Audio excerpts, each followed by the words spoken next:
Lamar Odom and Khloe Kardashian are divorced and done, right? That's what we thought. Unfortunately, Lamar doesn't seem to get the picture. According to In Touch magazine, Lamar is still referring to Khloe as his wife and soulmate. This is especially disturbing considering there were reports he recently ambushed her outside of a Soul Cycle, causing her to panic and flee the scene. Lamar tells the magazine his side of the story, saying, "A misunderstanding between me and my wife became public. It's hurtful.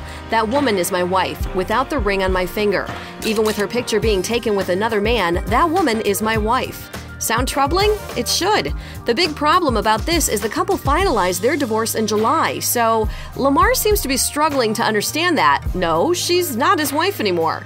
He goes on to tell the magazine, "I can't control it. We'll never part. I would never consider myself serious with another woman."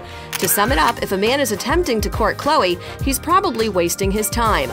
Holy red flags, Khloe. We've recently seen Khloe move on with NBA player James Harden, so unfortunately for Lamar, just like his NBA career, he's not in the game anymore and should probably stop taking shots. Want to know how Emily Ratajkowski tucks herself in at night after a long day's work? Well, according to her interview in Harper's Bazaar magazine, it involves even more fantasy than you're already imagining. Well, at least it involves a fantasy TV show. The We Are Your Friends star tells the magazine her routine, saying she chugs water and takes off her makeup. She doesn't sleep with clothes on, so she just gets naked, gets under the covers, puts on Game of Thrones, and relaxes.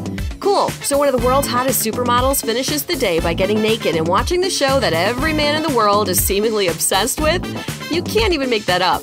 But then she disappoints the masses by saying, "I'll catch up with my boyfriend and maybe read.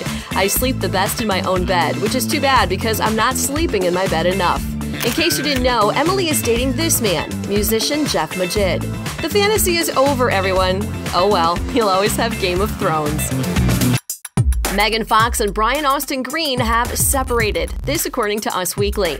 Married for 5 years and a couple for 11, the pair reportedly made the decision to go forward alone as long as 6 months ago, which kind of comes as a total shock.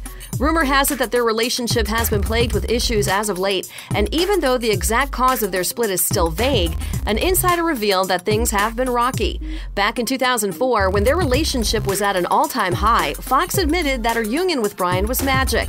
But 5 years later, their engagement was called off, and she admitted that marriage isn't a realistic goal for someone who is 23 years old. Of course, a few months later, Green re-proposed and she said, "I do," and the couple was married 24 days later at the Four Seasons Hotel in Hawaii. Megan said she had never been more sure of anything in her life and called the ceremony an absolutely perfect start to what they hope will be an amazing life together. Their reps have yet to comment.